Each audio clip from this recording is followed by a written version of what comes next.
সম্মানিত Purbachal GK foundation academy এর উদ্যোগে ইসলামী মহাসম্মেলনে উপস্থিত দ্বীনি মুসলিম ভাই ও বোন, প্রশংসা আল্লাহর জন্য, শান্তি অবতীর্ণ হোক আল্লাহর রাসূলের উপর সাল্লাল্লাহু আলাইহি ওয়াসাল্লাম।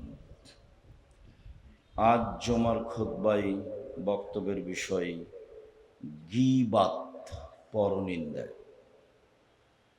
গীবাত, পরনিন্দা নিয়ে এক গুরুত্বপূর্ণ সংক্ষিপ্ত তথ্যবহুল বিবরণের চেষ্টা করব ইনশাআল্লাহুল আজিজ।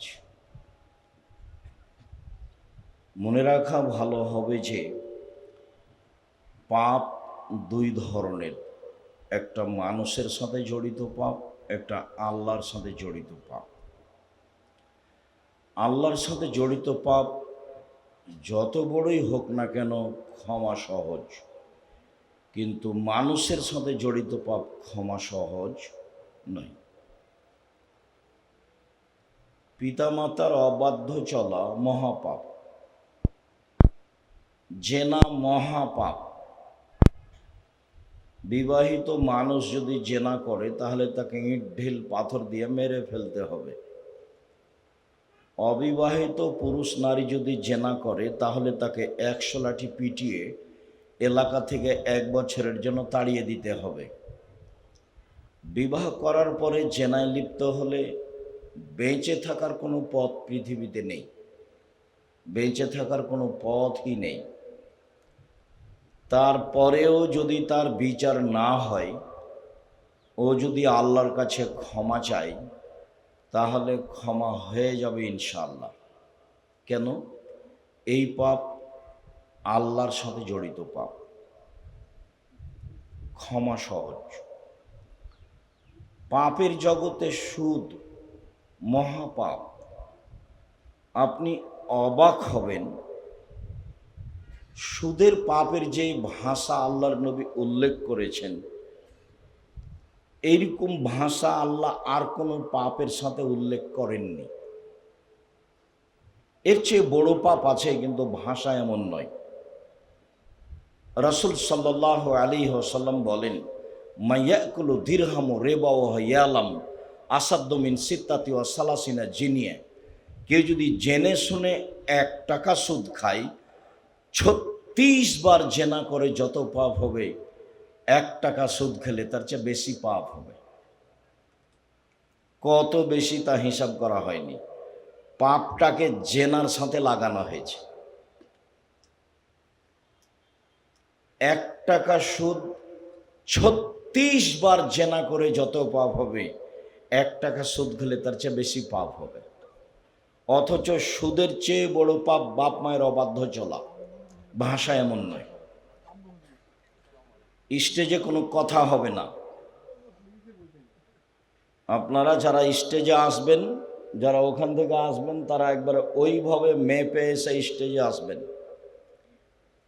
কথা হবে পরে, আজান হওয়ার পরে কথা বলার নাজায়েজ, হারাম। এটা ইসলাম। যারা বসে আছে তারা মুসলিম, এর নিয়ম ভিন্ন। সম্মানিত দ্বীনি ভাই বোন, এই ছেলে যারা দায়িত্ব পালন করছে ওইখানে রেডি থাকো। যারা আসবে স্টেজে খুব হিসাব করে আসতে হবে।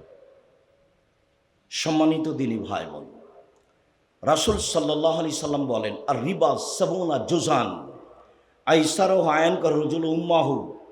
সুদের পাপের 70টা ভাগ রয়েছে। তার ছোট ভাগ হলো মার সাথে জেনা করলে যেমন পাপ হয়। নেন, শিরক মহাপাপ। ভাষা এমন নয়। বাপ মায়ের অবাধ্য চলা পৃথিবীর 2য় মহাপাপ। ভাষা এমন নয়। মিথ্যা সাক্ষী দেওয়া পৃথিবীর 3য় মহাপাপ। ভাষা এমন নয়। মানুষকে হত্যা করা 4র্থ মহাপাপ। ভাষা এমন নয়। একবার রাসূল সাল্লাল্লাহু আলাইহি সাল্লাম বললেন, কেউ যদি জেনে শুনে 1 টাকা সুদ খায়, 36 বার জেনা করে যত পাপ হবে, 1 টাকা সুদ খেলে তার চেয়ে বেশি পাপ হবে। একবার বললেন সুদের পাপের 70টি ভাগ রয়েছে। ছোট ভাগ হলো মার সাথে জেনা করলে যেমন পাপ হয়। তো সুদের পাপটাকে কার সাথে লাগিয়ে দেওয়া হয়েছে? জেনার সাথে। অন্য কোনো পাপের জন্য এরকম ভাষা নেই। এর পরেও সুদ যত বড়ই পাপ হোক না কেন, কোটি কোটি টাকা একটা মানুষ সুদ খেয়েছে, বাড়ি গাড়ি ব্যাংক ব্যালেন্স ভর্তি, আজকে রাতে বলছে আমার ভুল হয়েছে, তুমি আমাকে মাফ করো, আমি সুদের লেনদেন বন্ধ করলাম, সব পাপ ক্ষমা হয়ে যাবে ইনশাল্লাহ। কেন? এই পাপ কার সাথে জড়িত? আল্লাহর সাথে জড়িত। নির্বাচনে একজন চেয়ারম্যানের বদনাম করেছেন যে খারাপ, এখন থেকে হজে উমরাতে গিয়ে বাকি জীবন কাবা ঘরের গিলাপ ধরে ক্ষমা চান, কান্নাকাটি করেন। কোনো একদিন যদি ক্ষমা হয়ে যায় তাহলে ইসলাম ধর্ম মিথ্যে, আল্লাহ হবেন জালেম। আল্লাহ বলেছেন আমি জালেম নই, আমি মানুষের উপরে জুলুম করব না। ইন্নী হারাম তো জুলমা আলাইয়া, জুলুম আমার উপরে হারাম করেছি, আমি আল্লাহ নিজের উপরে জুলুম করব না। তুমি যার বদনাম করেছো ক্ষমা তার কাছে নাও গা। গীবত, দোকানে বসবেন না, শতবার বক্তব্যে বলা আছে, আড্ডা পিটবেন না। আপনি পৃথিবীকে যত সহজ মনে করেছেন, পৃথিবী তত নয় সহজ। বুখারী মুসলিমের হাদিস, আল্লাহ রাসূল বলেছেন ফাত্তাকুদ দুনিয়া ওয়াত্তাকুন নেশা, পৃথিবীর মানুষ তোমরা মহিলা থেকে বেঁচে থাকো এবং পৃথিবী থেকে বেঁচে থাকো, পৃথিবী তোমাকে ধোকায় ফেলবে। সম্মানিত দিনী ভাই বোন, গীবত মানুষের সাথে জড়িত পাপ। 5 ওয়াক্ত সালাত আদায় করা ফরজ। ইবাদতের জগতে সবচেয়ে ভিন্ন ধরনের ব্যতিক্রম বিরল ইবাদত হলো সালাত, যা মানুষের সাথে আপোষ করে না। অবাক ইবাদত। হজ আপোষ করে, হজ একটা ফরজ ইবাদত। আপনি এবছর যেতে চাচ্ছেন, গেলেন না, সামনে বছর যাবেন, যান, সমস্যা নেই। যাকাত একটা ফরজ ইবাদত, 2 মাস আগে দিতে চাচ্ছেন দেন, 20 দিন পরে দিতে চাচ্ছেন দেন, এই যে আপোষ আছে। রমজান মাসের সিয়াম একটা ফরজ ইবাদত। আপনি অসুস্থ, ভালো লাগছে আপনাকে, লাগছে না, ছেড়ে দেন, পরে করেন। সফরে আছেন, ছেড়ে দেন, পরে করেন। এ দেখেন ফরজ বিধান কিন্তু মানুষের সাথে আপোষ করে। সালাত এমন একটা বিধান যে মানুষ অসুস্থ, না ওযু করতে পারে না, না পানি নেই, না কাপড় নেই, না উলঙ্গ আছে, না ঝামেলা আছে, না আকাশে আছে, না পানিতে আছে, না শত্রু পিছনে দৌড়াচ্ছে, এমন কোনো পৃথিবীতে পরিস্থিতি নাই যেই পরিস্থিতিতে তাকে সালাত নামাজ পড়তে হবে না। এরকম কোনো পৃথিবীতে পরিস্থিতি নাই, তার নাম সালাত। 80 বছর বয়স, একদিনও সালাত আদায় করেনি। আজকে বলছে আমার ভুল হয়েছে, আল্লাহ তুমি আমার মাফ করো, আজ থেকে আমি সালাত শুরু করলাম, ইনশাআল্লাহ তার অতীতের সব পাপ ক্ষমা হয়ে যাবে। এই পাপ কার সাথে জড়িত? আল্লাহর সাথে জড়িত। গীবত, স্টলে বসে আরেকজনের বদনাম করেছেন, সে আপনার কোনো ভাই, মাওলানা, যেই হোক না কেন, ক্ষমা চান দেখি আল্লাহর কাছে। কোনোদিন যদি ক্ষমা হয়ে যায় আল্লাহর কাছে ক্ষমা চেয়ে, তাহলে বুঝতে হবে ইসলাম ধর্ম মিথ্যা। ইসলাম ধর্ম মিথ্যা নয়, ইসলাম ধর্ম সত্য, আপনার ক্ষমা হবে না, এটাই চূড়ান্ত। বদনাম যার করা হয়েছে ক্ষমা তার কাছে আছে, সেখানেই ক্ষমা চাইবেন। জীবনে কত ক্ষমা চাইবেন? এই জন্য রাসূল সাল্লাল্লাহু আলাইহি সাল্লাম বলেছেন মুখখান কন্ট্রোল রাখো, বেঁচে যাবা। আসছে একটু পরে। সম্মানিত দিনী ভাই বোন, আজকের আলোচনা গীবত, পরনিন্দা, মানুষের সাথে জড়িত পাপ। মহান আল্লাহ বলেন ওয়াইলুল্লি কুল্লি হুমাজাতিল লুমাজা, সামনেও পিছনে বদনাম করে যারা, ওয়াইল নামক জাহান্নামে যাবে তারা। সিদ্ধান্ত আগেই। সামনেও পিছনে গীবত করে যারা, জাহান্নামে যাবে তারা। জুবাইর ইবনে মুতঈম রাদিয়াল্লাহু তাআলা আনহু বলেন রাসূল সাল্লাল্লাহু আলাইহি ওয়াসাল্লাম বলেছেন, লা ইয়াদখুলুল জান্নাতা কাত্তাত ওয়া ফি রিওয়ায়াতিন নাম্মাম। চুগলখড়ি করে যে, বদনাম গীবাত করে যে, এখানকার কথা ওখানে লাগাই যে, ওখানকার কথা এখানে লাগিয়ে পরিবেশ নষ্ট করে যে, সে জান্নাতে যাবে না। বুখারী মুসলিম। লা ইয়াদখুলুল জান্নাত, জান্নাতে যাবে না। এ কথা আমি বলিনি, এ কথা মুহাম্মদ সাল্লাল্লাহু আলাইহি সাল্লাম বলেছেন। আপনাকে আমাকে তিতা লাগলে কিছু আসে যায় না, কথা এটাই চূড়ান্ত। গীবাত, মহান আল্লাহ বলেন, ইয়া আইয়ুহাল্লাযীনা আমানু ইজতানিবু কাসীরাম মিনায-যন ইন্না বাযায-যন্নি ইসম। পৃথিবীর মানুষ, তোমরা মানুষের ওপরে ধারণা করা থেকে বেঁচে থাকো। নিশ্চয় কিছু ধারণায় পাপ হয়, ধারণা করবেন না। ও মনে হয় এটা বলেছে, ও এটা মনে হয় করেছে, ধারণা করবেন না। রাসূল সাল্লাল্লাহু আলাইহি সাল্লাম বলছেন, শোনো, তিনজন মানুষ সফরে গেলে দুইজন মিলে আপসে কথা বলো না। কথা বললে তিনজন মিলেই বলিও। কেন? দুইজন মিলে কথা বললে তৃতীয় জন ভাববে আমার বিষয়ে মনে হয় বলছে, তখন একটু কান লাগিয়ে শোনার চেষ্টা করবে, ও বিপাকে পড়ে যাবে। কাজেই সফরে তিনজন মিলেই কথা বলিও, দুইজন মিলে কোনো কথা আপসে বলিও না, ধারণা খারাপ হবে। রাসূল সাল্লাল্লাহু আলাইহি সাল্লাম বাড়ি থেকে বের হয়ে বলতেন সঙ্গী সাথী, শোনো, কারো ব্যাপারে আমার কাছে খারাপ ধারণা দিও না, আমার সামনে বলিও না যে অমুক খারাপ। তোমার বলাতে তখন আমার ধারণাটা তার উপরে খারাপ হয়ে যাবে। কয়েকবার বললে মনে হবে যে মিথ্যাটাই সত্য, মিথ্যাই সত্য হয়ে যাবে।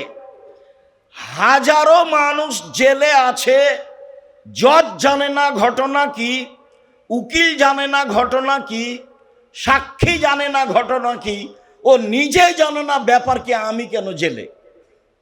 যে সাজিয়েছে সেই জানে, মিথ্যা সাক্ষী।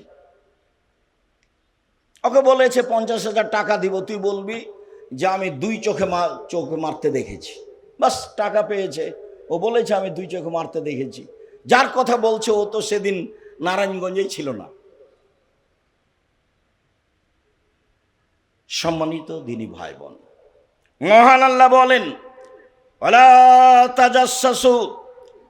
পৃথিবীর মানুষ, তোমরা মানুষের দোষ ত্রুটি উদ্ঘাটন করো না। আবু হুরায়রা রাদিয়াল্লাহু তাআলা আনহু বলেন, রাসূল সাল্লাল্লাহু আলাইহি ওয়াসাল্লাম বলেছেন, ইয়াকুমুয যান্না ফাইন্না যান্না আকদাবুল হাদিস। পৃথিবীর মানুষ, তোমরা ধারণা করা থেকে বেঁচে থাকো, ধারণাই সবচেয়ে বড় মিথ্যা। আল্লাহর নবী একদা বলেন,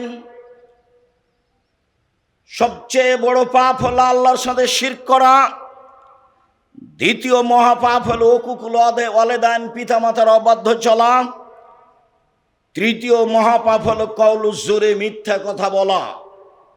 আর এখানে আল্লাহ রাসূল বলছেন ধারণাই সবচেয়ে বড় মিথ্যা। মিথ্যা কথা হলো পৃথিবীর তৃতীয় মহাপাপ। মিথ্যা কথা পৃথিবীর তৃতীয় মহাপাপ। অত্র বুখারী মুসলিমের হাদিসে রাসূল সাল্লাল্লাহু আলাইহি সাল্লাম বলেন, ধারণাই সবচেয়ে বড় মিথ্যা। তারপরে তিনি বলেন, ওয়ালা তাহাসসু। পৃথিবীর মানুষ, তোমরা মানুষের গোপন কথা কান লাগিয়ে শোনো না। ওরা দুইজন কি বলছে এটা শোনার চেষ্টা করিও না। ওরা স্বামী স্ত্রী কি বলছে এটা শোনার চেষ্টা করিও না। কেউ যদি কারো গোপন কথা শোনার চেষ্টা করে, তাহলে মুসলিম গ্রন্থে এসেছে বিচারের মাঠে তামাকে জাহান্নামের আগুনে গলিয়ে তার কানে ঢেলে দেওয়া হবে। মানুষের গোপন কথা শোনা হারাম। মানুষের গোপন কথা শোনা কাবিরা গুনাহ। ওয়ালা তাজাসসু, পৃথিবীর মানুষ তোমরা মানুষের দোষ ত্রুটি উদ্ঘাটন করো না। মানুষের দোষ ত্রুটি উদ্ঘাটন করা নাজায়েজ, হারাম। 40 বছর পরে আগে একটা মানুষ কি করেছে আজকে সেটা আপনি পেপার পত্রিকায় লিখছেন। সাংবাদিক তলিয়ে তলিয়ে মানুষের দোষ ত্রুটি জিজ্ঞাসা করে পেপার পত্রিকায় লিখছে, কারো জানা নাই বিষয়টি কত কঠিন। আমি বলেছি জনাব, পৃথিবীতে উপার্জনের আরো পথ আছে, সেগুলো বাছাই করেন, সাংবাদিকতা ত্যাগ করেন। শুনুন, দোষ ত্রুটি উদ্ঘাটন করা হারাম। আল্লাহর নবী বলেন, মান সাতারা মুসলিমান সাতারাহুল্লাহু ফিদ দুনিয়া ওয়াল আখিরাহ, কেউ যদি কারো দোষ ত্রুটি ঢেকে রাখে আল্লাহ তাআলা তার দোষ ত্রুটি ইহকালে ও পরকালে ঢেকে রাখবেন। বুখারী মুসলিম। মুসলমান হিসাবে আপনার জরুরি উচিত আপনার শত্রুর দোষ ত্রুটি ঢেকে রাখবেন। শত্রুর দোষ ত্রুটি বলতে ভালো লাগে, মিঠা মিঠা লাগে। অল্প দিন বাঁচতে এসে ক্ষতিগ্রস্ত হয়ে বাঁচতে চাইয়েন না, লাভ নেই। আমি বলিনি এ কথা নয়, আমি বলেছি। আসলে কি দাঁড়াবেন? তো হাসছে, চুপ আছে। তা আমি বলছি, অল্প দিন বাঁচতে এসে পরকাল হারাতে আমি রাজি নই। রাসূলের যেটা সিদ্ধান্ত সেটাই হবে, যা হবে হবে। অল্প দিন বাঁচতে এসে পরকাল হারাতে আমি আব্দুর রাজ্জাক বিন ইউসুফ রাজি নই। জাতির যদি রাস্তাঘাট করে দিতে না পারি, জাতির যদি স্কুল কলেজ করে দিতে না পারি, জাতিকে চূড়ান্ত সঠিক ধর্ম দিতে পারবো ইনশাআল্লাহ। ধর্মের ব্যাপারে জাতিকে ফাঁকি দিয়ে পরকাল হারাতে রাজি নই। সম্মানিত দিনী ভাই বোন, একটু আপনাকে বাস্তব দেখাই। বিচারের মাঠে আল্লাহ তাআলা একজন মানুষকে নিয়ে আসবেন, নিয়ে এসে তাকে তার বাহু দিয়ে অন্তরাল আড় করে নেবেন। আমার দিকে দেখেন। আড় করে নিয়ে তার আমলনামাকে তার সামনে তুলে ধরবেন। আমলনামা তুলে ধরে বলবেন, দেখো তো, আল্লাহ বলবেন ব্যক্তিকে, এই পাপগুলো কি তোমার? জি আমার। তুমি কি মনে করো যে আমার ফেরেশতারা অন্যায় লিখেছে? জি না, আমি মনে করি না যে অন্যায় লিখেছে। তুমি কি আমাকে কিছু বলতে চাও? জি না, আমি আপনাকে কিছু বলতে চাই না। কে কাকে বলছে বলেন তো দেখি? আল্লাহ বলছেন ব্যক্তিকে। এরপরে বলছেন, দেখো, তোমার একটা স্বভাব ছিল মানুষের দোষ ত্রুটি ঢেকে রাখা। তুমি মানুষের দোষ ত্রুটি ঢেকে রাখতে পারো, আমি আল্লাহ তোমার পাপ ঢেকে রাখতে পারি না। যাও, তোমার বিচার হবে না, জান্নাতে যাও। কি দিয়ে বুঝায় আপনাকে আমি ইসলাম কি জিনিস? কি দিয়ে বুঝায় আপনাকে আমি বদনাম গীবত কি জিনিস? কি দিয়ে বুঝায় আপনাকে মানুষের দোষ ত্রুটি ঢেকে রাখা কি জিনিস? যা মানুষের জরুরি জিম্মেদারি। যারা মানুষের দোষ ত্রুটি উদ্ঘাটন করে তারা মুমিন নয়। লাইসাল মুমিন বিত্তান, নিন্দা করে যে সে মুসলিম নয়। ওয়ালা বিল্লান, অভিশাপ করে যে সে মুসলিম নয়। ওয়ালাল ফাহিশ, অশ্লীল কথা মুখে যে বলে সে মুমিন নয়। ওয়ালাল বজি, কর্কশ ভাষা ব্যবহার করে এবং বদনাম গীবত করে যে সে মুমিন নয়। और তাহাজ্জুদ পড়ে কোনো লাভ নেই, और সিয়াম থেকে কোনো লাভ নেই। রাসূল সাল্লাল্লাহু আলাইহি ওয়াসাল্লাম বলেন, কাম মিন সাইমিন লাইসা লাহু সিয়াম ইল্লা জামা। বহু মানুষ সিয়াম থাকে, রোজা থাকে, ও পিপাসিত থাকে মাত্র, কিছুই নাই তার, এক নেকিও হবে না। কাম মিন কাইমিন, বহু মানুষ তাহাজ্জুদ পড়ে, লাইসা লাহু মিন কিয়ামিহি ইল্লা সাহার, তার তাহাজ্জুদ হয় না, মাত্র রাত জাগে, মাত্র এই যা। সম্মানিত দিনী ভাই বোন, আজকের পরে সিদ্ধান্ত পরিবর্তন করতে হবে। অল্প দিন বাঁচতে এসে দুনিয়াবি সুবিধা ভোগ করে মানুষের ক্ষতি করে বাঁচতে রাজি নই। যা হবে হবে।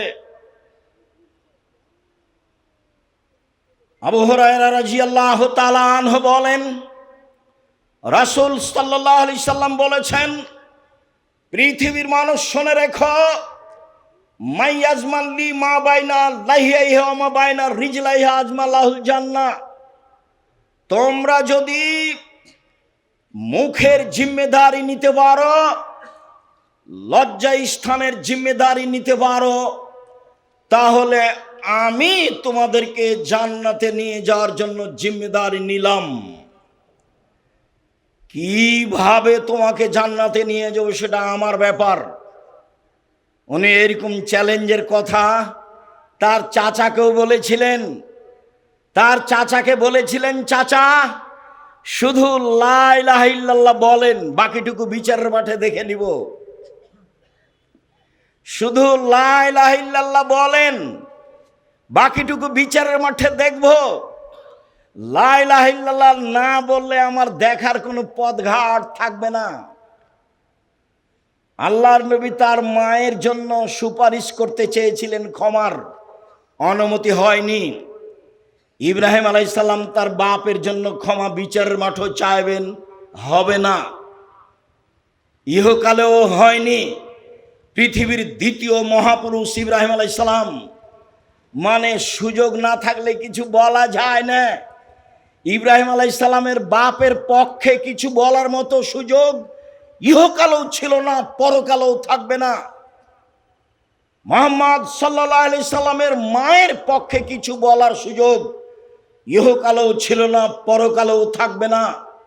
মুহাম্মদ সাল্লাল্লাহু আলাইহি সাল্লাম বলেছিলেন, চাচা লা ইলাহা ইল্লাল্লাহ বলেন, সুযোগটা করে দেন, বাকিটুকু আমি দেখব। সুযোগ হয়নি। যখন মারা গেল, আলী বললেন, আপনার চাচা মারা গেছে। আল্লাহর নবী বললেন, যাও গর্ত খুঁড়ে মাটিতে পুঁতে দাও। জানাজা হবে না, গোসল হবে না, কাফন দাফন হবে না।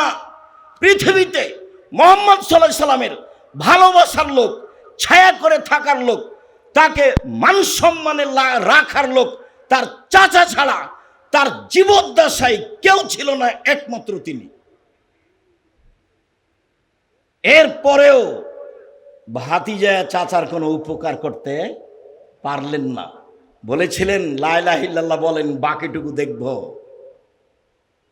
সম্মানিত দিনী ভাই বোন, পৃথিবীর মানুষ শুনে রেখো, মুখে মানুষের বদনাম গীবাত করো না, জেনায় লিপ্ত হয়েও না। বিচারের মাঠে বাকিটুকু আমি দেখব ইনশাআল্লাহ। উকবা ইবনে আমির রাদিয়াল্লাহু তাআলা আনহু বলেন, রাসূল সাল্লাল্লাহু আলাইহি সাল্লামকে জিজ্ঞাসা করা হলো, মান নাজাত, বাঁচার পথ কি? কি করে জাহান্নাম থেকে বাঁচা যাবে? তিনি উত্তরে বললেন, শোনো, আমসেক লেসানাক, মুখখান বন্ধ রেখো, মুখে মানুষের বদনাম গীবাত করো না, জাহান্নাম থেকে বেঁচে যাবা। 2, ওয়ালিয়াসা বাইতুক, জরুরি প্রয়োজন ছাড়া বাড়ির বাইরে যায় না। কাজ শেষ হয়ে গেলেই বাড়ি আসবে। দোকানে জিনিস কেনার পদ্ধতি হাজারো বার বলেছি। দোকানের সামনে গিয়ে দাঁড়িয়ে বলতে হবে, আসসালামু আলাইকুম, আমার লবণ আছে? জি আছে, 1 কেজি লবণ দাও। কাঁচামরিচ আছে? জি আছে, 200 কাঁচামরিচ দাও। দেওয়া হয়েছে, এই টাকা নেও, ফিরে আসবেন। বসলেন কেন ওখানে? ওখানে তো টিভিতে ল্যাংটা মেয়ে নাচে, আরও 5 জন আর একজনের বদনাম করে। আপনি খালি দাঁড়িয়ে বললেন, এই ছেলে তুই ঠিক বলেছিস রে, ও আসলেই খারাপ, ক্ষমা নেন দেখি বাকি জীবন। এই ছেলে তুই ঠিক বলেছিস, আসলে ও খারাপ, এবার ক্ষমা নেন দেখি। আপনি ইসলাম ধর্মকে যত সহজ মনে করেছেন তা নয়, এটা নীতির নাম, খুব শক্ত নীতির নাম। এক গ্লাস পানি পান করলে 5টা বিধান লাগে, অবাক নীতি। পেশাব পায়খানার জন্য 8টা নিয়ম লাগে, অবাক নীতি। জাহেলিয়াতের মোকাবেলায় এসেছে ইসলাম, নিয়ম নীতিটা ঠেকিয়ে দিয়ে এটা চালু করবে। এক গ্লাস পানি পান করলে 5টা বিধান লাগে। ডান হাতে গিলাস ধরতে হয়, বসে পান করতে হয়, বিসমিল্লাহ বলতে হয়, 3 শ্বাসে পান করতে হয়, পান শেষে আলহামদুলিল্লাহ বলতে হয়। মনে রাখা ভালো হবে, যে বিধানে 1 গ্লাস পানি পান করতে 5টা বিধান লাগে যে ধর্মে, সেই ধর্ম আপনারা আমার মতো হোমসি খেলি চলে, এটা ভুল কথা। সেটা অবশ্যই একটা নিয়মের উপরে চলে। আমি আর আপনি বুঝে বিবেচনা করে কাজ করি। রাসূল সাল্লাল্লাহু আলাইহি সাল্লাম একদা বললেন, পৃথিবীর মানুষ শুনে রেখো, মান কানা জাওয়াজহাইনে ফিদ দুনিয়া কানা লাহু লিসানান মিন নার। বিচারের মাঠে যার 2 মুখ হবে। মানুষের 2 মুখ হয়? জি, মানুষে তো বলে, বাদ দাও দোমুখার কথা, এই যে বুঝে, এই যে মানুষ বলে, আরে ছাড়ো তো দুনিয়ার 2 মুখার কথা বাদ দাও। তার মানে এখানে এক কথা বলে, ওখানে এক কথা বলে, মানুষই বলছে যে 2 মুখার কথা বাদ দাও। তো রাসূল সাল্লাল্লাহু আলাইহি সাল্লাম বলছেন, দুনিয়াতে যার 2টা মুখ চারে তার মুখে আগুনের 2টা জিহ্বা হবে, লিসানান মিন নার, আগুনের 2টা জিহ্বা হবে, আগুনের। মানুষের বদনাম করে কি করবেন? অল্প সুবিধা ভোগ করে কি করবেন? কেন অল্প সুবিধা ভোগ করতে যান? কেন মাথায় এটা আসে? সম্মানিত দিনী ভাই বোন, আবু হুরায়রা রাদিয়াল্লাহু তাআলা আনহু বলেন, রাসূল সাল্লাল্লাহু আলাইহি সাল্লাম বলেছেন, আশারুন নাসে ইয়াউমাল কিয়ামা, সবচেয়ে নিকৃষ্ট মানুষ সেই, সবচেয়ে জঘন্য মানুষ সেই, বিচারের মাঠে সবচেয়ে খারাপ মানুষ সেই, বিচারের মাঠে আল্লাযী ইয়াতি হাওলায় ওয়া ইয়াতি বিহাওলায়, যে এখানে এক কথা বলে, ওইখানে আরেক কথা বলে, এখানে এক কথা বলে, সেইখানে আরেক কথা বলে, সে হলো বিচারের মাঠে সবচেয়ে খারাপ মানুষ। তাহাজ্জুদ পড়ে জান্নাত কিনবো এই হিসাব ছেড়ে দেন, মুখখান আগে বন্ধ করেন, পরে তাহাজ্জুদ। মুখ বন্ধ না করলে বিচারের মাঠ টিকবে না। মুখই সবচেয়ে বড় বিপদ। একাধিক হাদিস আসছে ধারাবাহিক, আপনি প্রস্তুত থাকুন কান লাগিয়ে মনোযোগ সহকারে শোনার জন্য। সম্মানিত দিনী ভাই বোন, আব্দুল্লাহ ইবনে উমর রাদিয়াল্লাহু তাআলা আনহু বলেন, রাসূল সাল্লাল্লাহু আলাইহি সাল্লাম বলেছেন, পৃথিবীর মানুষ লা তুযুল মুসলিমিনা, তোমরা একজন আর একজনকে কষ্ট দিও না কথা ও কর্মে। ওয়ালা তাত্তাবিউ আওরাতিহিম, মানুষের পিছনে পড়ো না বদনাম করার জন্য। ইন্নাহু মান ইয়াত্তাবিউ আওরাতা আখিহি আল মুসলিম, কেউ যদি তার মুসলিম ভাইয়ের পিছনে পড়ে বদনাম করে, ইয়াত্তাবিউল্লাহু আওরাতাহু, আল্লাহ তার পিছনে লেগে যাবেন। ওমাই ইয়াত্তাবি আওরাতাহু ইয়াফজাহু ওয়ালাউ কানা ফি জাওফির আহলিহি, আর আল্লাহ যার পিছনে লেগে যাবেন, আল্লাহ তাকে অপমান করেই ছাড়বেন, অজি তার বাহনের পেটে ঢুকে যায় তবু। আরও স্পষ্ট করে বলি, আপনাকে খুব ভালোভাবে মনে রাখতে হবে, আপনি যদি কারো বদনাম করেন তখন আপনার বদনাম কে করবে? আল্লাহ। এবার আপনার মোকাবেলায় চলে গেছে আল্লাহ, ঠেকান দেখি। ওর নাম আজিজ, পরাক্রমশালী, ওর নাম কাদির, সর্বশক্তিমান, ওর নাম ফাআলুল লিমা ইউরিদ, যা ইচ্ছা তাই করেন। ও তো আপনার বিরুদ্ধে চলে গেছে।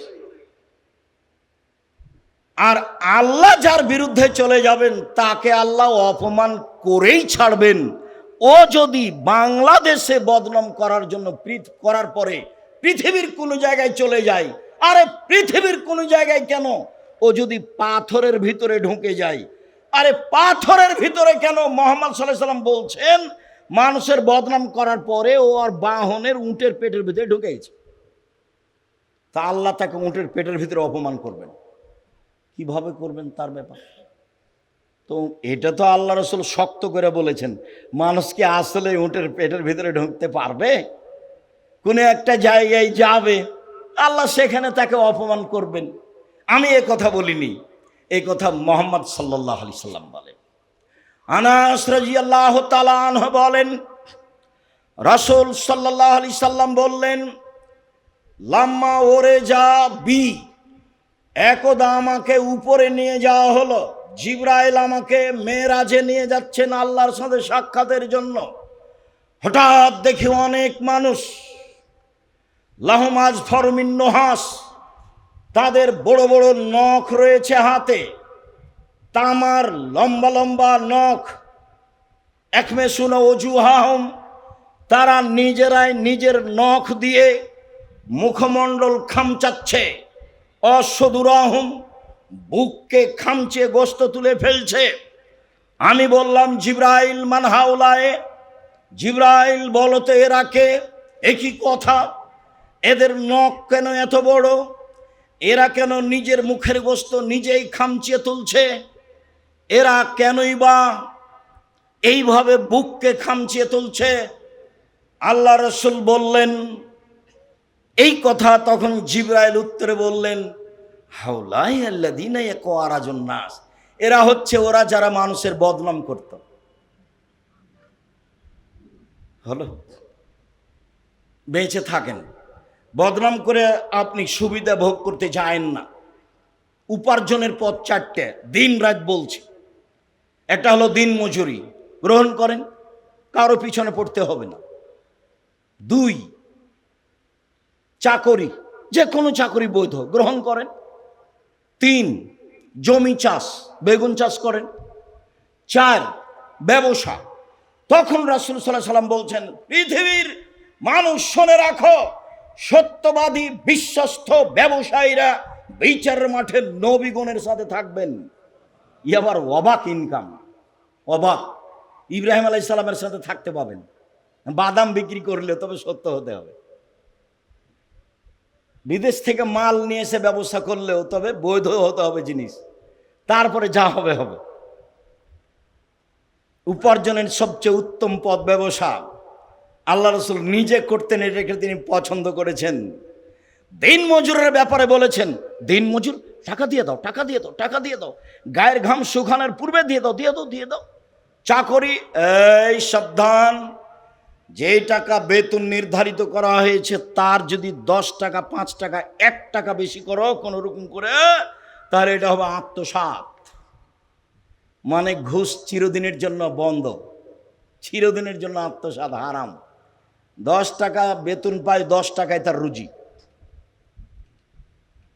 তারপরে বলছেন জমি চাষ, না, জমি চাষে মানুষের অন্তর শক্ত হয়ে যায়, মানুষ ভীরু হয়ে যায়, পছন্দ করলেন না। তারপরে যখন বললেন ব্যবসা, তখন বললেন নবীগণের সাথে থাকতে পাবে। সম্মানিত দিনী ভাই বোন, মানুষের বদনাম করে অল্প সুবিধা ভোগ করতে যায় না, এভাবে আসেন, ভালো হবে।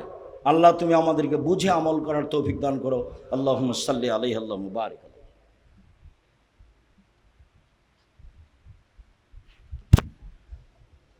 আলহামদুলিল্লাহ ওয়াহদা, আসসালাতু আসসালামু আলা মান লা নাবিয়্যা বাদা।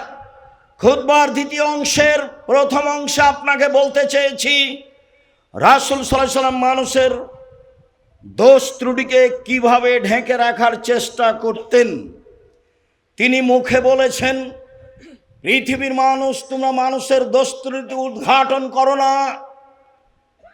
যে ব্যক্তি উদ্ঘাটন করবে না তার দোষ ত্রুটি আল্লাহ ইহকালে ও পরকালে ঢেকে রাখবেন।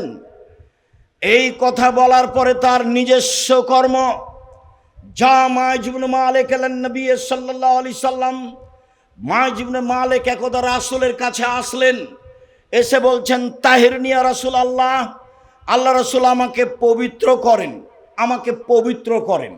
এটা তার কথা রাসূলের সামনে, আদেশ রাসূলের সামনে, অনুরোধ রাসূলের সামনে। তখন আল্লাহ রাসূল বলছেন, ইরজে, বাড়ি ফিরে যাও, আস্তাগফিরিল্লাহ, ক্ষমা চাও, তুব ইলাইহি, তওবা করো। আল্লাহ রাসূল বললেন না কেন, কি হয়েছে, তোমাকে পবিত্র করব কেন, এ কথা বললেন না। তবে রাসূল সাল্লাল্লাহু আলাইহি ওয়াসাল্লাম যা বললেন তাতে বোঝা যাচ্ছে যে মহাপাপ আছে। এক, ফিরে যাও।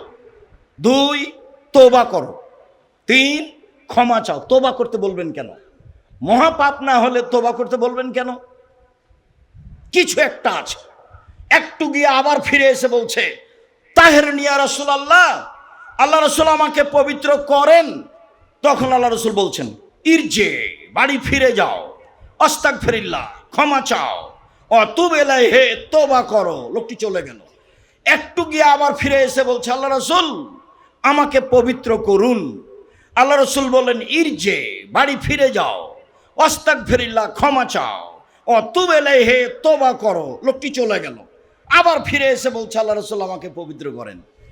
তখন আল্লাহ রাসূল বলছেন, আবেহি জনন, ও কি পাগল? আরে আমি বলছি ও চলে যাক, যায় না কেন?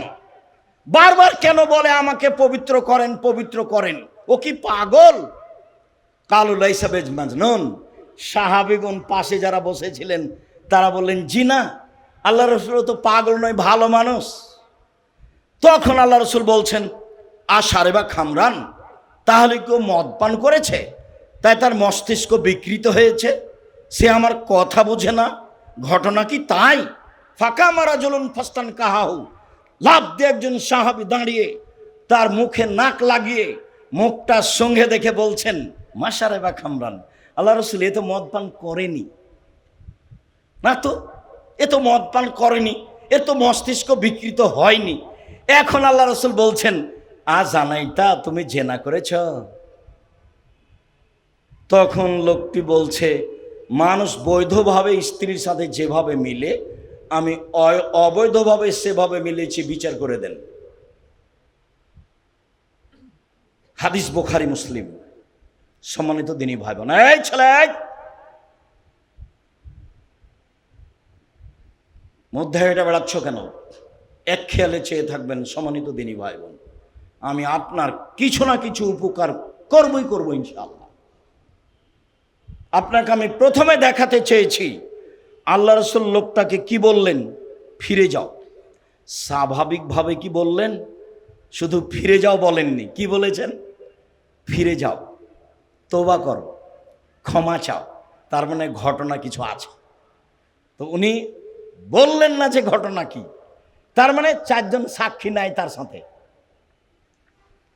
আবার বললেন, ফিরে যাও, ক্ষমা চাও, তওবা করো। আবার বললেন, ফিরে যাও, ক্ষমা চাও, তওবা করো।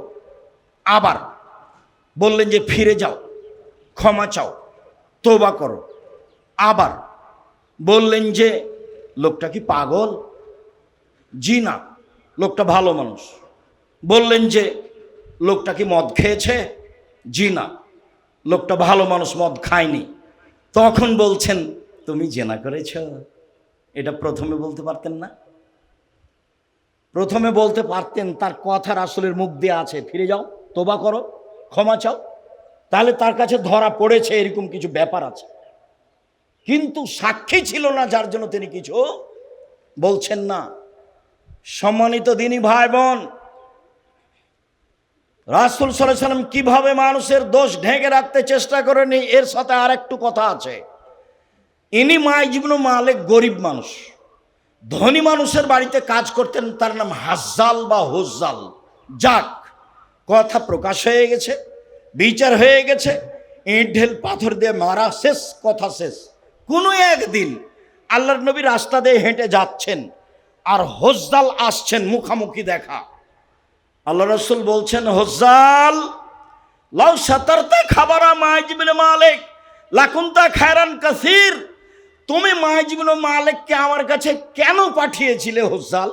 তুমি যদি মাইজ ইবনে মালিকের ঘটনাটা লুকিয়ে রেখে দিতে তোমার কাপড় দিয়ে ঢেকে রাখতে, তাহলে যে কত ভালো হতো। ঘটনা মাইজ ইবনে মালিকের স্ত্রীর সাথে জেনা, মাইজ ইবনে মালিকের জেনা হয়েছিল হজ্জালের স্ত্রীর সাথে। হজ্জাল ধনী মানুষ, তাকে হজ্জাল খুব ভালোবাসতেন। নিরুপায় হয়ে হজ্জাল বলেছিলেন, যাও রাসূলের কাছে গিয়ে পরামর্শ নাও, দেখো তিনি কি বলেন। ভালো আশায় পরামর্শ নিতে এসেছিল, কিন্তু আল্লাহ রাসূল চেষ্টা করে তার দোষ ঢেকে রাখতে পারেননি। শেষ পর্যন্ত বিচার হয়েই গেছে। কোন একদিন মাইজ ইবনে মালিকের সাথে দেখা, হজ্জালের সাথে। তখন আল্লাহ রাসূল বলছেন, হজ্জাল, ওহ, তুমি যদি তার ঘটনাটা লুকিয়ে রাখতে, তাহলে যে কত ভালো হতো। তুমি কেন আমার কাছে পাঠালে? আমার কাছে কোনো ঘটনা প্রকাশ হয়ে গেলে তার বিচার হবেই। কথা কি বুঝতে পেরেছি? এখন যেটুকু বুঝেছি, তাতে বাকি জীবন মানুষের দোষ ত্রুটি বলে বেড়াবো না ঢাকবো? সফলতা অর্জন করতে যায় না অল্প দিন মানুষের বাঁচতে এসে, সে যত বড়ই শত্রু হোক, সে যত বড়ই শত্রু হোক। সম্মানিত দিনী ভাই বোন, রাসূল সাল্লাল্লাহু আলাইহি সাল্লাম বলেন, শায়ালা রাসূলুল্লাহ সাল্লাল্লাহু আলাইহি সাল্লাম আন আকসারে মাইদখালেন নাসান নারা। আল্লাহ রাসূল, মানুষ বেশি বেশি জাহান্নামে যায় কেন? মানুষ বেশি বেশি জাহান্নামে যাওয়ার কারণ কি?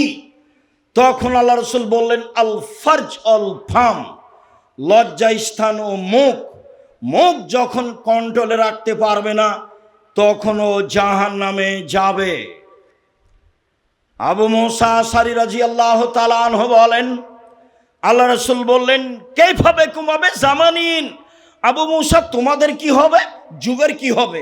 আবু মুসা, তোমাদের কি হবে? যুগের কি হবে?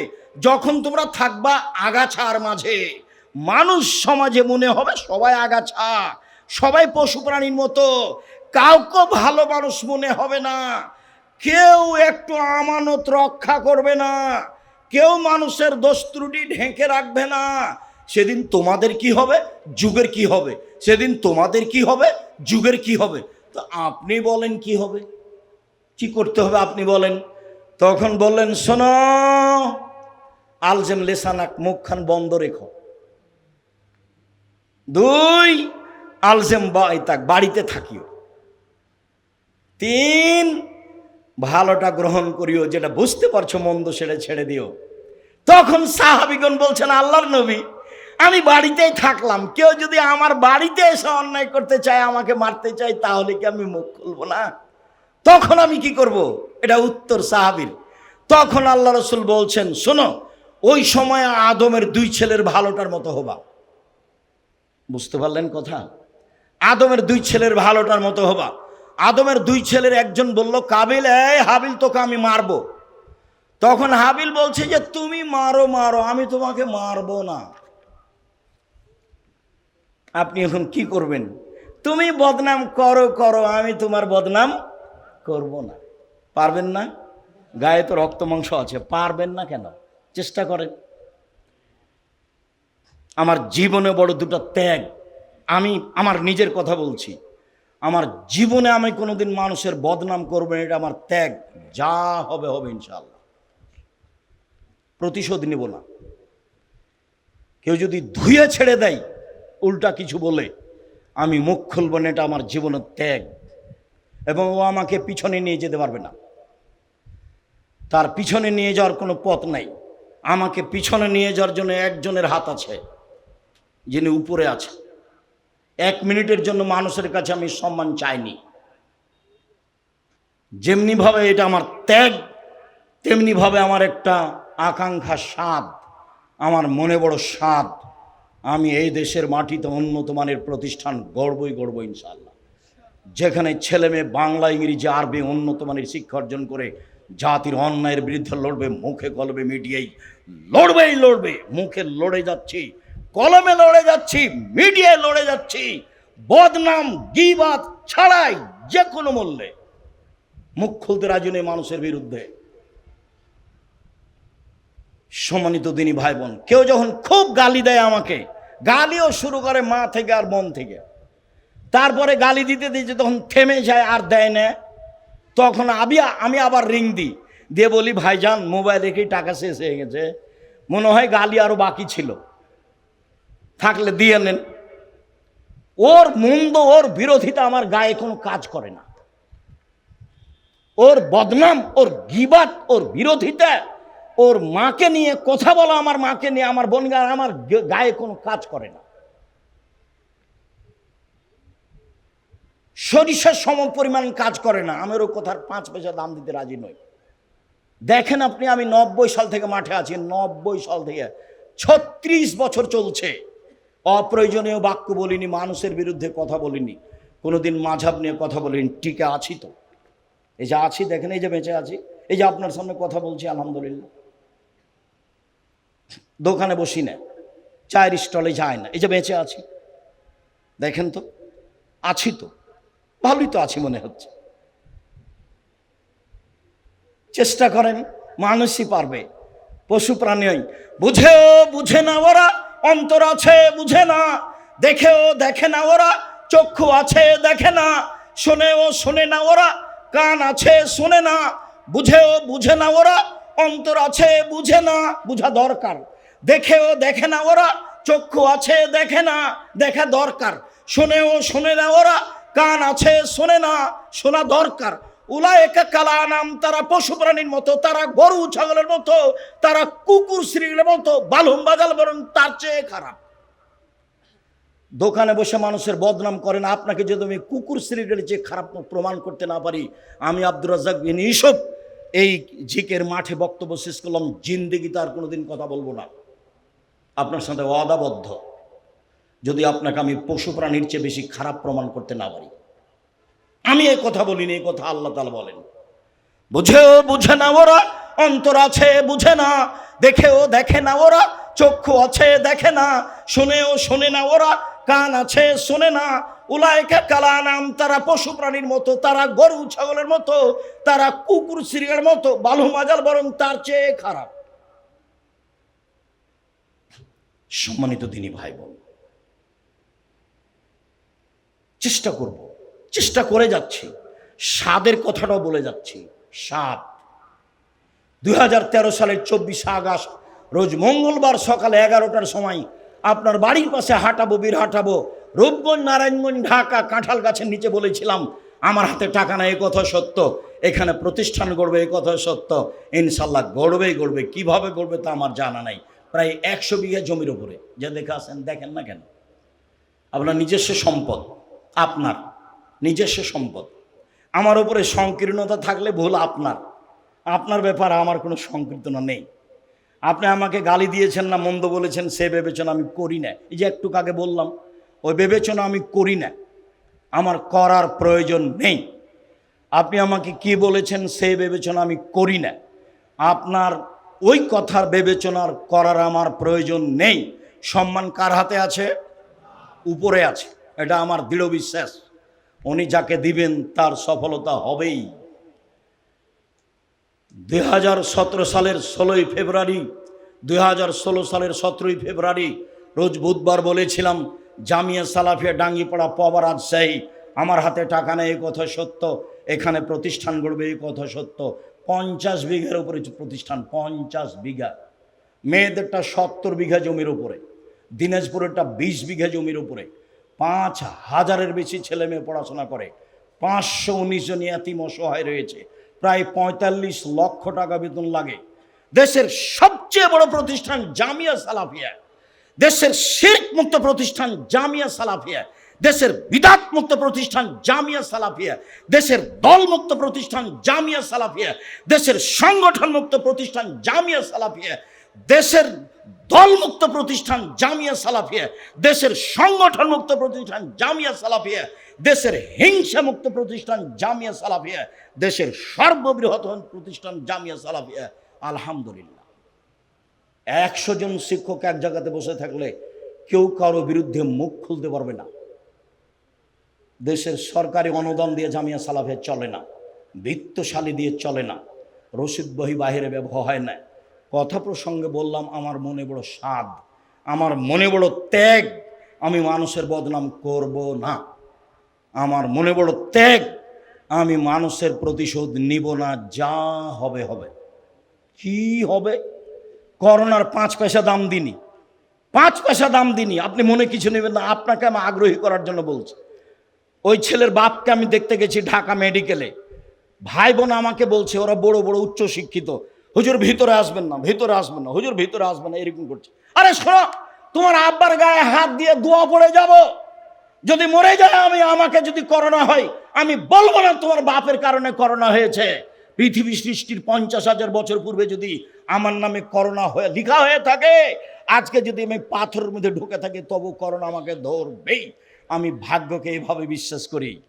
আমি আব্দুর রাজ্জাক বিন ইউসুফ ভাগ্যকে, ইসলামকে যেভাবে বিশ্বাস করি, সেখান থেকে এক চুল পিছু সরে আসতে রাজি নই। যা হবে হবে। করোনা হবে তাতে কি আছে?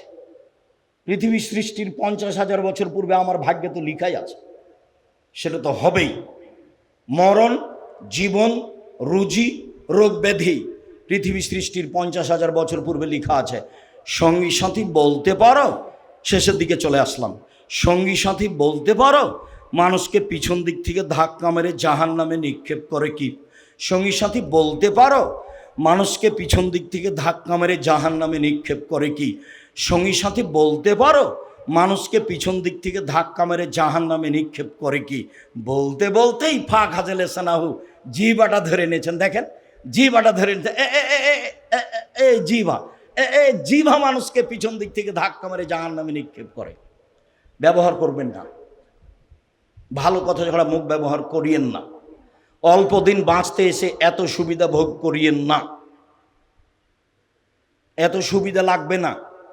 ওইরকম কাজ করিয়েন না যে শত্রু যখন বিপদে পড়েছে তখন আপনি বলবেন ঠিক হয়েছে, ঠিক হয়েছে, উচিত হয়েছে, হওয়া উচিত ছিল। বুঝতে হবে আমি বেঈমান, আমার শত্রু বিপদে পড়েছে সেজন্য আমি খুশি। আমার চোখের সামনে শত্রু বিপদে পড়েছে সেজন্য গরু জবাই করেছে মওলানা মানুষ। কি জবাই করেছে বলেন তো? গরু জবাই করেছে আমার চোখের সামনে খুশিতে। শত্রু বিপদে পড়েছে সেই জন্য। এটা আমার চোখের সামনের ঘটনা। যেমনভাবে ভাই ভাই গন্ডল করে ঢেঁকি কেটে ভাগ করে নিয়েছে, এটা আমার চোখের সামনের ঘটনা। গ্রামের ব্যাপার, ভাই ভাই ঝগড়া লেগেছে, তখন দৌড়িয়ে গেছি, কেমন ঝগড়া দেখছি, তো এখন ভাই ভাই ঢেঁকিটা কেটে ভাগ করছে। ভাইজান বুঝতে পারছেন? দুই ভাই কি করলো? ঢেঁকি কেটে ভাগ করে নিল। আর বলছে এভাবে চিল্লাচ্ছার, বলছে আমার ভাগের জমি তোর কাছে বিক্রি করব, এমন মানুষের কাছে বিক্রি করব যে তোকে গুতাতে পারে। একবারে মনে হচ্ছে এখনকার কথা আমার কানে শুনছে। এখন আমি ওখানে স্টিল দাঁড়িয়ে আছি। প্রতিশোধ নিয়েন না, গীবত করিয়েন না, বদনাম করিয়েন না, লাগবে না প্রতিশোধ। যা হবে কষ্ট হবে একটু।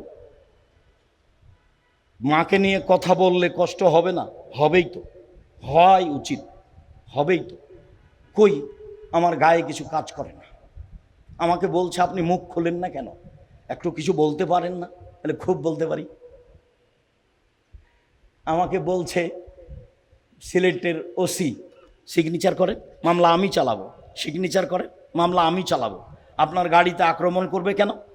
তখন আমি বলছি আমি মানুষের বিরুদ্ধে মামলা করি না। আমি যদি মামলা করি তাহলে আমি মানুষ, ও পারে না? ও তো পারে মামলা চালাতে, ওই চালাই, আমি ছোট কাজ করতে যাব কেন? ও চালালেই তো হয়। সম্মানিত দিনী ভাই বোন, জিকে মাঠে যারা আছেন, আপনাদের ভালোবাসা জিকে মাঠের এই প্রতিষ্ঠানের উপরে হোক, এটা আমি আন্তরিকভাবে কামনা করি। এ ব্যাপারে আমার কিছু কাছে কোনো দুর্বলতা নেই। আপনার কিছু হওয়াতে আমাকে খারাপ লাগে না। আমি তখন মনে করি এটা আপনার হবেই। আমি যদি আপনার চেষ্টা করি ঠগানোর, তাহলে আমি পিছে পড়ে যাব। কাজেই আপনারটা ঠগাতে আমি যাব না, আপনার ক্ষতি করতে আমি যাব না। এটা আমার জীবনের কাজ নয়। জীবন বাজি রেখে চেষ্টা চালিয়ে যাচ্ছি। জামিয়া সালাফের অধীনে 700 মক্তব চলে। 700 কি দিয়ে আপনি বিরোধিতা করবেন? 700 মক্তব শুরু করব একবারে তেঁতুলিয়া থেকে টেকনাফ পর্যন্ত ইনশাআল্লাহ। একবারে তেঁতুলিয়া থেকে টেকনাফ পর্যন্ত মক্তব চালু করবো ইনশাআল্লাহ। সারা বাংলাদেশে জামিয়া সালাফে গড়বো ইনশাআল্লাহ। প্রায় কয়েকটা 8-10টা প্রায় চলমানের কাছাকাছি সব প্রায় জেলাতে জামিয়া সালাফের জমি আছে। ব্যবস্থা আল্লাহ করে, তা আমি আপনার বড় কিছু দেখতে যাব কেন? সম্মানিত দিনী ভাই বোন, আমি আপনাকে আন্তরিকভাবে অনুরোধ জানাচ্ছি, জিকের এই কাজগুলিকে মূল্যায়ন করার চেষ্টা করুন। সালাত শেষে ছেলেরা আপনাদের কাছে সহযোগিতার জন্য যাবে, কম হোক বেশি হোক, নিজেকেও বঞ্চিত রাখবেন না। আমার দিকে দেখেন, আলিয়া দুলুলিয়া খারু মেয়াদি সফলা, দেওয়া হাত ভালো নেওয়া হাতের চেয়ে। হাতটা কোনো সময় নেওয়ার দিবেন না মানুষের কাছে, সবসময় কি করবেন? দেওয়ার। আর টাকা পয়সা দান ছেলে মেয়ের হাত দিয়ে করাবেন। আব্বু, আব্দুর রাজাক সাহেবকে তুমি টাকাটা দিয়ে দাও, জামিয়া সালাফে দিয়ে দাও, জিকে একাডেমির সম্মেলনে তুমি দিয়ে দাও। ছেলে মেয়েকে দেওয়া শিখাবেন। কেন? প্রত্যেক দিন সকালে দুইজন ফেরেশতা নেমে আসে আকাশ থেকে। একজন বলে, আল্লাহ যে যতটুকু দিল তার পূর্ণ করে দাও, আর যে যতটুকু দিল না তার ক্ষতি করে দাও। এখন ধরেন আপনি 5 টাকা দিতে পারতেন আজকের সম্মেলনে সলাতের পরে, কিন্তু দিলেন না, 10 টাকার ক্ষতি হবেই। এই কথা আমি বলিনি, এই কথা মুহাম্মদ সাল্লাল্লাহু আলাইহি ওয়াসাল্লাম বলেন। হাদিস বুখারী মুসলিম। আম গাছে জাম ধরতে পারে ধরে না, অমাবস্যার রাতে চাঁদ উঠতে পারে উঠে না, সুঁয়ের ছিদ্র দিয়ে লাঙ্গলের ফা ঢুকতে পারে ঢুকে না, সুঁয়ের ছিদ্র দিয়ে লাঙ্গলের ফা ঢুকে যেতে পারে, আম গাছে জাম ধরে যেতে পারে, অমাবস্যার রাতে চাঁদ উঠে যেতে পারে, এগুলো ঘটে যেতে পারে। যেই কথা বলছি এতে সন্দেহ আছে বলে কিয়ামত পর্যন্ত চেষ্টা করলে সরিষা ঢোকানো যাবে না। তার নাম বুখারী মুসলিম, আমার নিজের কথা নয়। আমি নিজে বললি কি এরা তো শক্তভাবে বলতে পারি? এ তো আমার নিজের কথা নয়, ওটা বুখারী মুসলিমের হাদিস। আল্লাহর নবী বলছেন, একজন ফেরেশতা বলে, যে যা দিল তুমি তার পূর্ণ করে দাও, যে যা দিল না সেটুকু তার ক্ষতি করে দাও। কম হোক বেশি হোক সহযোগিতা থাকবেন। খুতবার শেষে এসে সম্মানিত দিনী ভাই বোন, সকল দিনী ভাই বোনকে আন্তরিকভাবে অনুরোধ যে আজ থেকে নিয়ে বাকি জীবন পর্যন্ত বদনাম গীবত বন্ধ। বাড়িতে কেউ যদি টাকা পয়সা কর্জ করতে আসে, এসেই শুরু করবে, ভাইজান ও তো আপনার খুব বদনাম করে, ও তো খুব খারাপ, ওই যে টাকা নেবে আপনার কাছে, সেই জন্য আর একজনের বদনাম দিয়ে শুরু করেছে। তখন আপনি বলছেন, ঠিকই রে, দেখ তো ও কি বলে, একটু শোন তো। মুখ বন্ধ করেন। কেন এসছেন বলেন? কিছু টাকা কর্জ চাইতে, বাস ওটা বলেন। দিব না দিব সেটা আপনার ব্যাপার, মুখ খুলবেন না, কারো বদনাম আপনি শুনবেন না। বলা যতটুকু শোনা ততটুকু। আপনি আমার দিনী ভাই, আপনাকে আমি অনুরোধ জানাচ্ছি। আপনি আমার দিনী বোন, আপনাকে আমি অনুরোধ জানাচ্ছি। রাসূল সাল্লাল্লাহু আলাইহি সাল্লাম যখন বললেন যে মহিলারা শোনো, দান করে জাহান্নাম থেকে বাঁচো।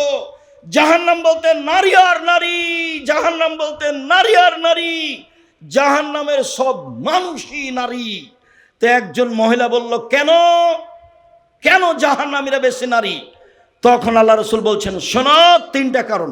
এক, তুকসিরনা লানা, খুচরা কথা বলো, মানুষের বদনাম করো, গীবাত করো, এই জন্য জাহান্নামে যাবা। 2, স্বামীকে মানো না, স্বামীর অকৃতজ্ঞ। স্বামীকে মেনে চলতে হবে, তিতা লাগলেও মিঠা লাগলেও। বলছে যে আমার স্বামীর মুখখান কত খারাপ, আপনি তো জানেন না আব্দুর রাজাক সাহেব। যতই খারাপ হোক আপনাকে মেনেই নিতে হবে, নইলে চেয়ারম্যান মেম্বারকে বলে খোলা তালাক নিয়ে নেন। বন্ধ করে থাকবেন মুখখান, কথা বলবেন না। 1 গ্লাস পানি ঢেলে দিলে থেক্কস করে রেখে চলে যাবেন, এই জীবন বাতিল। স্বামীকে মেনেই চলতে হবে, নইলে জাহান্নাম। 3, আমি তোমাদের মতো দেখিনি কোনো জাতি যে বুদ্ধিমানের বুদ্ধিকে নষ্ট করতে পারে। তোমরা এমন জাতি, বুদ্ধিমানের বুদ্ধিকে নষ্ট করতে পারো। একবার হাসি দিলে আর একজনের ঈমান অর্ধেক হয়ে যায়। সেই তো তোমরা জাতি, তোমরা ঢেকে রাখা বস্তু। যখনই তোমরা পুরুষকে বিপাকে ফেলে দিবা, তখন তোমাদের জন্য জাহান্নাম। 1, বদনাম। 2, স্বামীকে না মানা।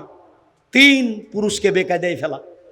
আর বোকা ছেলে, তোমাকে বলছি, মোবাইল আর কথা তার সাথে বলো না। আজকের পরে জিকে মাঠের পরে জিন্দিগি তার কোনোদিন তার সাথে কথা বলবো না। তোমাকে বলছি, এই ছেলে তোমাকে বলছি, ওই মেয়ের জন্য নাম্বার তোমার মোবাইলে না থাকে, জীবনে যেন না থাকে।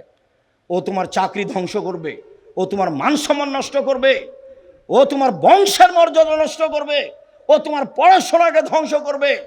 আল্লাহ তার থেকে বাঁচার জন্য আল্লাহ রাসূল আদেশ করেছেন। সম্মানিত দিনী বোন, আপনাকেও বদনাম করার জন্য বিষয়টি অনুরোধ জানাচ্ছি। সকল দিনী ভাই বোনকে আজকের বদনাম গীবতের আলোচনাকে যথাযথভাবে মূল্যায়ন করার আন্তরিকভাবে অনুরোধ জানিয়ে সলাতের শেষে যারা ছেলেরা আপনাদের কাছে যাবে, ছেলেদেরকে যার যতটুকু সম্ভব সহযোগিতা করার অনুরোধ জানিয়ে আমরা যারা আমাদের মারা গেছে, আল্লাহ তুমি তাদের কবরের শাস্তি মাফ করো। যারা আমরা অসুস্থ, তুমি তাদের আরোগ্য দান করো। যারা আমরা বেঁচে আছি, তুমি তাদেরকে তোমার রাসূলের পদ্ধতি অনুযায়ী চলার তৌফিক দান করো। তুমি আমাদেরকে বদনাম করা থেকে বিরত রাখো। তোমার দরবারে এই জোরালো দাবি, এই দাওয়া, এই দোয়া রেখে আজকের জুমার খুতবা এখানেই শেষ করলাম। আল্লাহুম্মা সাল্লি আলাইহি, আল্লাহুম্মা বারিক আলাইহি। আসসালামু আলাইকুম। আবারও রাত 10টায় দেখা হবে ইনশাআল্লাহ। আসসালামু।